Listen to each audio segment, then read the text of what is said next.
Brian's texted in here. Well done, Sport Nation. You have two worldly sporting icons on the station at one time, and this will get ratings through the roof. Brian, I can't even tell when you're being sarcastic or cynical, or whether that's a genuine compliment. But anyway, thanks for your text. 8833. Morena Falcon says Parata. Parata.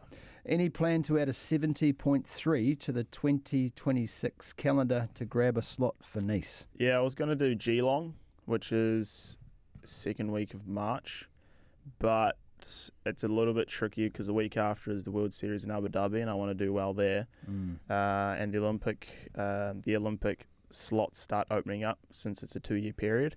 So I might just go and do 70.3 Nice, which is I forgot when it is, but the World Champs are in Nice, but there's also a 70.3 in Nice, so you can qualify at that race, but it's the last race to qualify, and then 2 months later is the World Champs on that exact same course. So it's actually kind of nice because you get to race the course, and then you get to race the course again a few months later. So I'll probably do that. Be a very short gap between events, though. Yeah, my start of my season is actually pretty bulky. I start in Abu Dhabi, then Singapore, Yokohama, San Francisco, then go to Europe and then kind of base myself there and race in Quiberon in France and London and all sorts. But once you're in Europe, it's a lot easier. Traveling's so much easier, and you're not going from continent to continent, so it makes life a bit easier. But I'll come back here in November and race the Tauranga World Cup in November. So that'll be quite fun. That'll be great to have you home. There's text here, when Hayden retires, what's his endorsement going to be? Heat pumps or house bills? It's an early retirement shout, that, on 8833. That's the calibre we get. Did well for Stephen Fleming, though, didn't it? Did do all right. What the endorsement life? I mean, you're operating obviously in a sport where you've got to earn your bucks, right? Yeah, absolutely. And you do have great sponsors and support. Do you find that a challenge, having to deal with that as a sort of your own individual business, I take it? You're running around and having to satisfy sponsor commitments or branding commitments. You've rolled in here and half a Red Bulls clobbered today, which is fair enough. They're obviously big fans. But do you find that part of it hard, or have you got good relationships so they just let you race? Yeah, it's pretty good. Like, I think if you're not performing well, they ask for a bit more, like kind of like more of an influencer sort of segment. But if you're at the top of the game, they don't tend to bother you too much. They'd rather just kind of let you do your thing. And a lot of brands are doing at the moment, which is kind of nice, is they're actually taking a lot from Red Bull's note, and they're doing it more in an organic way. I was a few years ago, you're with a few partners, and they're asking for so much where it's like I'm not an influencer, I need to go and do racing, and I'm training 30 hours a week. Almost like the results will speak for themselves, guys. Yeah, exactly. And then now they kind of understand that, and I've got my own YouTube channel now, but my mate, who is actually an ex-influencer, just does it for me, and then so he does all that, and then I have my manager, and then it balances quite well. But with my New Zealand partners, it's a lot easier. You're at home, and you can kind of look after them for the first few months and do a lot of your hours with them, which is absolutely fine. And then when you go to Europe, you can kind of start ticking off the boxes there. So you kind of just make certain spots in your calendar at round racing to make it work. And a lot of the people that you work with now are kind of fly on the wall sort of material, and they're not kind of staging anything, because when you've got to start staging stuff, it's a bit punishing. Where if you can just do fly on the wall stuff. I'm not an actor. No, exactly. They didn't teach you that at high school, I can tell you that. So, but that's just part and parcel of it, and it's absolutely fine.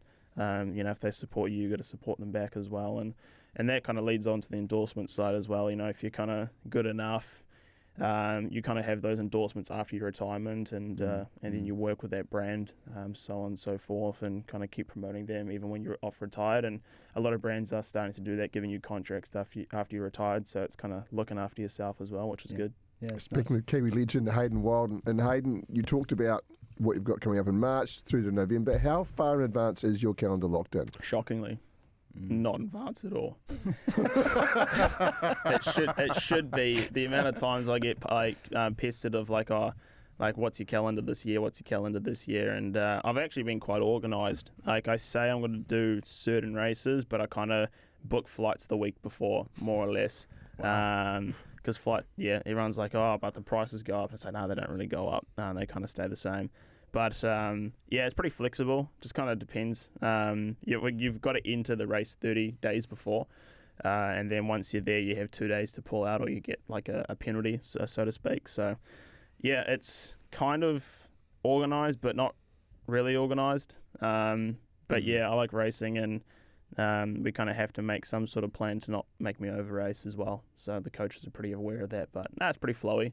It's pretty flowy. Yeah, well, you're pretty flexible, dude. Like, for example, after this, Hayden's off to Millennium for a swim, but until 10 o'clock last night, he's under the impression he was going at 6 this morning. Yeah, fair. And then coming afterwards. Yeah. But some people who are athletes live that really structured life where a swim practice being put off by an hour or so could throw them for the day, right? I mean, absolutely. And I think I'm in a nice position where I'm actually not in a squad at all. Like, you have a lot of squads and triathlon, even just in general sport as well, right? But I do all my stuff relatively solo, so you kind of get to have that flexibility of moving around. And I think it's kind of a nice trait to have, because once you're overseas and things do happen, like for example in the Olympics, we got delayed 2 days, and some people that just absolutely rattled them 2 days delayed race. Where for me, I just kind of looked at my clock, woke up, and kind of went back to bed at 4 a.m. because that's when we got the email, right? So it is what it is. So you just got to be ready for those contingency plans, and if you live that kind of low key, relaxed life, it's pretty easy to kind of flow with it, Do you find it's part of the secret to your success is having this, like a goal orientated mind, but also a flexible mind, a bit of go with the flow, because I know that you've set your goals for the year, right? You know what you want to achieve, what results you want to have, but the course to that can change for you and you don't get rattled. Is that part of what makes you special in this sport? Yeah, I feel, like I had big ambitions last year, and then all of a sudden obviously decided to get hit by a truck. That's a bad call on your behalf. It was an absolutely terrible call. It was a terrible call. It was not a good decision. And then so that kind of derailed, say, one of my series, but it still gave me hope, say, for another series. And I'm like, right, you just kind of recalibrate, reassess, go into those races and see what happens. So there's always kind of, and when you go overseas, it happens all the time. Like, you go to a different country, you have different food. So everyone's like, oh, what do you have for break? And it's like, well, I don't really have a staple diet or anything like that, because you go to Asia and you kind of only want to eat rice there, more so because the meats can be tainted with drugs, and you don't want to have that. So kind of live on that kind of Radex diet where you just get packeted food, and then you take a whole packet of food with you and do that. And then when you're in Europe, it's a little bit more easier. But there's all these little things that you kind of take into account, and when you have these rituals, like I've got to have this and got to have that, it just doesn't work when you go overseas. So you've got to have that kind of flexibility and that kind of relaxed mindset heading into races, or you just derail yourself pretty much. Can you talk yourself out of a win in an event like yours? Can you just let the outside world get too close? Because I think so. Yeah, you get so much, you get so much hype around some races where he's the hot favourite, but in reality, there's so many uncontrollables in our sort of racing that kind of anyone can win. So you go into a race and you're like, oh, you're the hot favourite, or this person's the hot favourite. It's really hard to kind of execute that because you have so many moving parts. You can't control the swim because it's just diabolical, and then the ride you can kind of control, but you might get a puncture, mechanical, all this. The only thing you can kind of control is your outcome on the run and what you do on that. So there's so many things that can go wrong. So to be consistent in the sport is pretty difficult, but if you have a little bit of luck going into that race, I think you definitely need a little bit of luck heading into every race, but you've prepared for it for this long as well. So and it's what you do with that luck right after the fact. Yeah, exactly. Yeah. There's a text on there, actually. There is. Someone texted through to us on 8833 for you, Hayden. While you're racing, what's actually going through your head? Are you planning the next stage or singing or what? It's you kind of forget what you think about when you race, to be honest. But I come out of the water and then I just look at whoever I can see, and then it's 30, 40 seconds back, sweet, perfect, all right. And I just say okay, give myself 3K, 4K to catch that up. And then once you get into the group, you kind of just I don't know, just yarning to yourself should I go? Should I stay? Maybe I should wait. You're singing The Clash. Yeah, exactly. And then you go onto the run, you're like, should I listen to my coach or should I carry on? And then you kind of just have internal demon thoughts. Then you hit 12K and you're like, man, I'm actually quite tired. And then all these things kind of start popping up, but you just kind of got to focus in a little bit and Does carry any on. Random stuff like, oh geez, mum's birthday's coming up. What am I going to get her? Well, honestly, when you're off the front, you do kind of ponder a little bit, and then but when you're kind of in the the fight of it all, obviously your mindset switches and you're like, don't want to get dropped, look embarrassing kind of thing, right? So you just kind of, once you get control, you kind of zone off and try and not think about the race really. Auntie Tony, who's one of our loyal listeners, Hayden, she's just had surgery actually, but she says she's back in the land of the brain, off the medicinal drugs. Fantastic. She says, you're extremely awesome. Love you. Love that. Yeah, that's a nice message from Tony. Considering what you've achieved and considering how last year went, the obvious low of the accident, but then dominating the T100, and even within that, there were those crazy moments. I think was it Dubai, the Dubai event. Oh man! Now you're just about to go on the National Road Cycling Champs, as you said. That's a laps race. Have they got people counting the laps? On I know. I'm a bit concerned. There's 20 of the bad boys, 188k, and I don't know. I think I might just stay in my lane and just not even look at the front and go off the front, but. You hope so. You hope they have a ballet because it's concerning. But at least the TT's one lap, so that's good. Peloton cycling's a lot different to triathlon cycling. Yeah. You're never in a huge group like you will be in a peloton in this road race format. Does the thought of being in a peloton give you pause for thought? Because it's freakish. Yeah, absolutely. I did nationals in 20. I think it was COVID year actually, 2021 or something. And I was out the back with Shane Archibald. And he's with his classic iconic voice. I was like, what's it like in there? Because I just didn't want to get amongst it. It just freaks me out because we're at the back. He's like, oh yeah, no, just stay at the back here. Nationals is chaos. Just stay back here. And then that race, he won that race that year. But, oh mate, it just freaks you out because you've got no control. You're just there, and then you've got people around you. Because in Andorra, where I base myself, I trained with a lot of professional cyclists and guys like Lawrence Pitty and some of the big dogs, George Bennett and everything, all those guys, and you're kind of in that peloton. You've got no control. If you're in there, you're relying on others around you to stay upright. So you've got zero control. It's more safer to be a mountain biker than it is to be a road cyclist in the middle of a 150-man peloton. Yeah, I think we had Ellie Wollaston, was it, on the show with us last year, and she said it's still one of those things that freak her. It might have been Ellie or Ella Wiley maybe. Yeah, I think it was Ellie. Ellie. It just said, you've got to get over the fear of that. Yeah. That's the hardest thing about big tour cycling. Yeah, and then once you get over that fear, it actually becomes a lot easier because you learn how the peloton moves, you salve your legs a lot more, and if you're not at the back, it's less surgy as well. So because you get that yo-yo effect if you're at the back and there's a big attack, you kind of yo-yos out. So if you kind of get into that peloton and you're content and you stay in there, it's a lot more relaxed and you do save a heck of a lot of energy in there. Can't wait to see how you go, mate. Stay with us. We'll take a short break. We'll be back. Hayden Wilde in studio this hour. Any questions for Hayden, please fire them through 8833. We'll be back after the break. Hayden Wilde is live with us in studio this morning. We thank Hayden for giving us his time. Izzy's going to be dark. He's missed this. Yeah, he will be dark. Izzy's going to be so dark. He's missed this. Poor Izzy. Well, look, if you take 18 weeks of holidays... Don't you feel sorry for Israel Dak. Poor Izzy is a scrapped phrase while he's on holiday, okay? Okay, don't worry about it then. No, we're not allowed any sympathy. No thoughts and prayers required for Izzy. He's doing just fine. I knew this was going to come, but I'm going to read it anyway. 8833 is the text line. If you've got a question for Hayden, we've got him for another 8 or so minutes. Do you get chafing often? And if so... Got chafing right now, actually. How do you deal with it? That's Sam wants to know that. A lot of... aqueous cream. Yeah, a lot of what do you call it? Chafing cream. Yeah.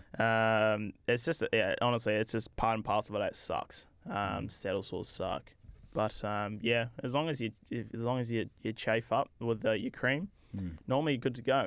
Okay. But you normally get armpit from the wetsuit or the race suit, and you get all cuts and stuff because it's hydrodynamic, aerodynamic, so it's material. It just rips your neck, rips your armpits. Yeah, it's not good. Your clothes are against you as well. Yeah, pretty much. In this sport. Yeah, but tough enough. Fast is fast, baby. Take those. You take those ones. And if you could switch codes, there's another text, and still be at a professional level, what would you do? Well, I was thinking to go professional cycling if I wasn't able to swim again after my crash. Yep. So I was offered, even before the crash, I was offered potentially a few contracts with some pro teams. Wow.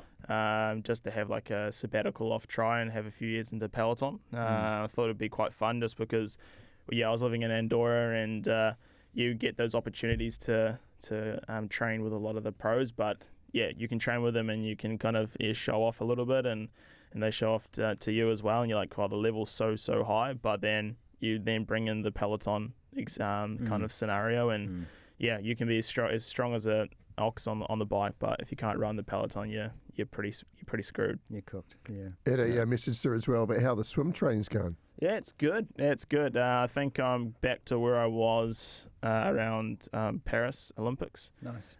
So the strength and kind of I'm still probably struggling with a little bit of stability in the water with kind of the arm position, but nevertheless, it's the kind of the top end speeds nearly back to where it was around the Olympics, which is great. So happy days. Hayden, a text here. What actually motivates you to keep going? Is it family? Is it pushing to be the best or beat the best, or is it world record times? Yeah, it's triathlon's a hard one because that's the main reason why I want to do T100, just to kind of get away from the Olympic distance. We're really fortunate where we get to have the flexibility of doing different distances and different races. So that was my thing, was wanting to have 1 year off, while still do some racing in the World Series, but kind of take a little bit of time off and do 1 or 2 races, but really focus on a different series.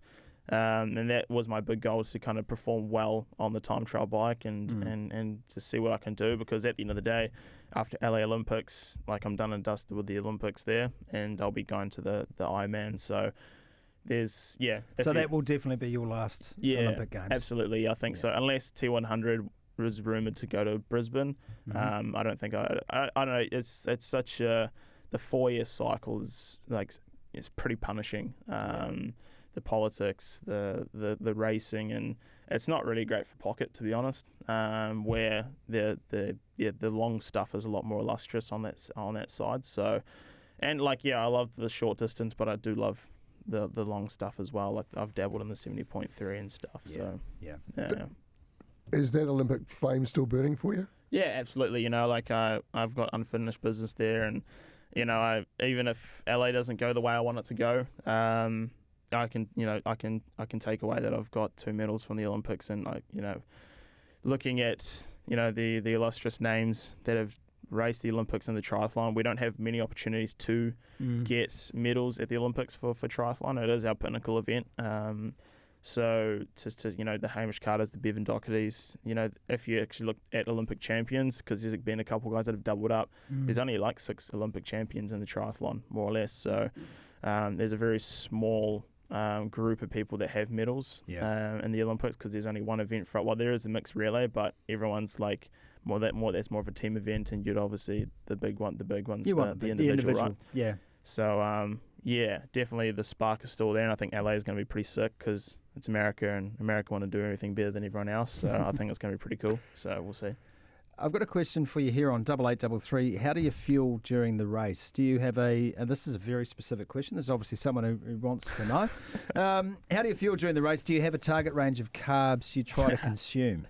Yeah, so there's a lot going out there at the moment, and a lot of the big guys, even just normal people, but the big athletes, they're like, I'm on 200 grams of carbs, 180 grams of carbs, which is it's a lot. If you do a marathon, you have little gels, and you try and take 5 of those. That's quite hard to do. Where per hour, if they're saying they're taking 200, they're taking 5 of those per hour, which is a lot. But for me, I like to hit around 100 and 120. Especially on the bike. So that's probably 3 gels an hour, finishing an hour 45. So you get that 120 grams of carbs. But then my idea is to decrease that going onto the run. So you've kind of topped up your glycogen levels at 120 with your carbs, and then you can kind of decrease that heading onto the run, just because once you get to the run, and if you keep on consistently having carbs on the run, you won't digest it. So that's just better to kind of decrease that and go down to 90 grams. And then overall, you kind of averaged out to be on 100 grams of carbs anyway. Good answer. But it all depends what your weight is as well. So around 70 kegs, but there's other people that are 80 kegs. So of course they'll have more carbs because they've got more fuel to burn. And then so it goes to little people as well. They're on less. My fiance, she's on 60 grams, 80 grams of carbs. So so on and so forth. It's amazing how that science continues to evolve. Yeah. Everyone used to think carbo loading, that's the only way, but it's become so particular now, and there is changing science. How long did it take you to find the gel that didn't give you a guts ache? Yeah, well, I got a gut of steel, so I'm pretty fortunate for that. Like, we have these bicarb tablets. Essentially, it's baking soda at like a right dosage, and you take those, which is like a lactic buffer. Yes. Which is perfect for racing. You don't want to be in a buffer lactate as much. So, for example, a lot of people have issues going to the toilet after these tablets because it's just like baking soda and it's not great for the gut. But you take 10 of these tablets, sweet as, you're good to go. For example, my partner, she doesn't have a great gut, so if she takes 8, I was like, you just try it and see what happens. Like, it's a running race, and whatever happens, whatever. And then like halfway, she had to like sprint into the portaloo and go to the toilet. But it definitely helps when you've got a gut of steel in the space of endurance sport. But it's honestly the whole space of nutrition has changed massively. Like 4 years ago, I was going 4-hour rides, 3-hour rides with electrolytes, like hardly any carbs. And then you come home and you just be absolutely railed, like you just blown to pieces. But now you go for 5 hours and you're actually fueling, and it's you obviously it feels good and you get better. Surprisingly. I know we're running out of time, Sammy, but I think we've got to hear this text. This is for you, Hayden. My 7-year-old has completed his first Weet-Bix triathlon in Cambridge, then won his event in the Rotorua Triathlon on the weekend. When he crossed the line, he put his arms out. I asked him where that came from. He said, "I watched Hayden, Dad. Your influences may be more than you know." How good. Yeah, I saw that the Rotorua Blue Lakes festival was on, and it was a shame that I couldn't turn up just because I was up here, but you kind of, I did see, I do get tagged in a lot of things, and I did see that on Instagram, which is really cool, and it's super nice, like, especially the last few years, it's definitely, my life has changed in New Zealand, in the good side, you go to the supermarket and you kind of just look in what you want to have for dinner and stuff, and you just get just like little kids and stuff just stare at you, like going right through your soul. And then their mum comes up or their dad, like, "Oh, the lads would love to take a photo," and it's like, "Oh, absolutely," and I'm just like, and I like that, I like people coming up to me. I don't really mind it at all, and you don't feel shy if you want to have a chat. Like, it's part of the game for me at the moment, and I really enjoy it, and it's no burden. It's an honour to have that, and if anyone wants to have a conversation in the milk section, I'm more than happy to help. They say don't meet your heroes. That's unless your heroes Hayden Wilde. Yeah, no, it's a pleasure, mate. I mean, I love chatting to you about the technical aspects of your sport, but also that's sort of that more ephemeral stuff, the nature of and the philosophy behind why you do what you do. And it's been fascinating to spend some time with you this morning, and I know our listeners have really enjoyed it too, mate. So good luck with the road cycling champs. Yeah, thanks. Yeah, hopefully I don't crash. No, well, don't do that, for God's sake. And make those calls. Yeah, right? I'll make that call. Yeah, if you're driving a truck around the Leamington region in a couple of weeks, please just take the weekend off. Please just don't. Hayden Wilde, specifically micro dump trucks. Yes, correct.